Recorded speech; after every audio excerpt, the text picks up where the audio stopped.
Psychologists, who is the most disturbing individual you have ever met? The butt-naked girl I found bathing in a public fountain. My journey in the mental health field began during my undergraduate years. At 20, I started working as a low-level counselor, mental health technician, or glorified babysitter, whatever you want to call it. I also served as a resident assistant in campus housing. I helped students navigate issues like housing assignments and code of conduct violations. I prided myself on being fair, relaxed, and approachable. Unless residents blatantly disregarded rules, caused harm, or created unnecessary complications, they had little to fear from me. One evening, I was on shift in the male dormitory when one of my friends, Robert, showed up at the office door wearing nothing but a towel. Robert asked if I would come get a girl out of his room, as she was refusing to leave. I advised Robert that I was not his personal bouncer and that he would need to handle his romantic dalliances himself. He explained that was not the case. He did not know the person in his room. He had left to go take a shower in the communal showers down the hall, and instead of carrying the room key with him, he left a roll of toilet paper wedged in the door to keep it from closing. He did this because the doors locked automatically as a safety measure. When he returned, there was a girl laying on his bed with her books strewn about as if she was studying. Upon seeing him enter the room, she began screaming and throwing books and pens at him and demanding he get out of her room. I knew Robert and he was not one prone to lie or exaggerate. So, I went to check. Sure enough, there she was. I told her she needed to leave. She protested, stating that she was in her room. I advised that considering it was a male dormitory, it was highly unlikely. I helped her pack up her stuff, walked her up to the second floor which had the main entrance to the dorm, walked her outside, and sent her on her way. I told Robert that I needed him to sign an incident report. He followed me back to the office, still wearing his towel, waited while I filled out the report, signed it, and left. He was not gone 10 minutes before returning, still in the towel.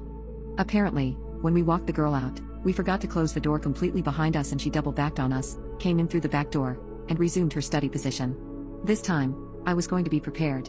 I locked every door leading in or out of the dormitory and left a sticky note on the door advising there was a security risk and not to let any unknown or unaccompanied females into the dormitory. Next, I called campus security and advised them to be waiting at the front door to escort this individual away from the building. Then, Robert and I went back to his room. Once again, I helped her pack her things and escorted her out the front door. Campus security had not yet arrived, so this girl tried every door like before, but all of them were locked. She then went window to window on the ground floor, knocking to see if anyone would open the door for her. Finally, campus security arrived and captured her. The girl had a valid college ID. So, we looked up her residential dorm. It just so happened that she had been assigned as a roommate to a friend of mine.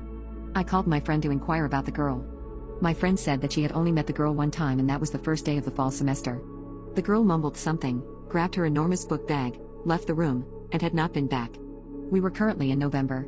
Not knowing what else to do, campus security delivered her back to her assigned dormitory, walked her to her assigned room, and emphasized over and over how this was her room and that she had better not be found in the men's dormitory again. The girl would argue then become silent, argue then become silent. I thought that would be the end of the story. How wrong I was. The next morning, I was awakened by the phone. It was the dean of students asking me if I was the resident assistant on duty last night. I advised that I was. He asked if I could come to the dormitory where this girl supposedly lived, right now. It was 7:30 a.m. I was scared to death. What on earth had happened? I hopped in the car, drove like a bat out of a cave, and arrived at the dormitory where there was an ambulance, a police car, campus security, and the dean of students' car. I parked alongside, got out, and proceeded toward the main building. It should be noted that these dormitories were built in a Gothic style to resemble old English castles. As such, there were fountains dispersed across the courtyard. I spied the cluster of first responders and the dean at the side of one of the larger fountains. As I approached, I expected to see the girl floating, but I was mistaken. No, the girl was very much alive. However, she was butt naked in the middle of the fountain bathing. She had her hair soaked up with the shampoo. She was scrubbing her parts with a bar of soap. And, she was totally oblivious to anyone calling out to her. I did a quick assessment of those present to realize why it was that I had been called. I was the only female present. I let it be known quickly that I would not be the one going and chasing her naked behind. The dean ended up getting a wool blanket from one of the first responders. He rolled up the pants legs of his suit past his knees, took off his dress loafers and stylish male hosiery, waded into the freezing cold water with his bald white chicken legs, and proceeded to slosh over to the bathing beauty. He wrapped her in the blanket and dragged her, kicking and screaming, to the pool's edge. The ambulance loaded the girl up and sent her off for a psych evaluation. After reporting the incident to her parents, the dean of students returned shaken. The parents knew the girl had mental issues, but they were sick of dealing with her. Considering her wealthy grandparents were paying for a college education for all their grandchildren, it was preferable to send the girl away to school to be someone else's burden. It was determined that this student was living like a homeless person in the doorways and under the archways of various buildings on campus. She would occasionally attend her assigned classes, but her moments of lucidity were getting further and further apart. Needless to say, we never saw that girl back on campus.